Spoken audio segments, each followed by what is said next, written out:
JUZ 3. Ayat al-Kursi describes the greatness of Allah Azza wa Jal and is the single greatest ayah as described by the Prophet Sallallahu Alaihi Wasallam. Allah Azza wa Jal then mentions many stories of His capability to give life to the dead. Allah Azza wa Jal then mentions charity and the encouragement to give it with sincerity and that it will be multiplied many times over.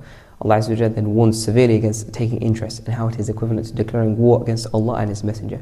Allah Azza wa Jal then describes debt and its rulings in an ayah that equals an entire page. The surah then concludes with the last two ayat, which were given to the Prophet ﷺ on the miraculous night journey from treasures underneath the throne of Allah Azza wa Jal. Surah Al-Imran then begins confirming the previous scriptures and mentioning that the Quran is calling to pure Tawheed. Allah Azza wa Jal then mentions that certain ayat in the Quran are precise, whilst others are open to misinterpretation for those with deviation in their hearts. Allah Azza wa Jal then mentions the stories of the family of Imran, who was the mother of Maryam alayhi salam and her son Isa alayhi salam, as well as mentioning Zakaria and Yahya, with Yahya and Isa being maternal cousins. Allah Azza wa Jal then calls the people of the book to come to the true religion of Ibrahim alayhi salam and to worship Allah alone and to follow the Prophet Muhammad sallallahu alaihi wasallam. Allah Azza wa Jal then mentions in the end of the juz those that die as disbelievers and how they will never be forgiven, and He concludes saying that you will never reach true righteousness until you spend from that which you love.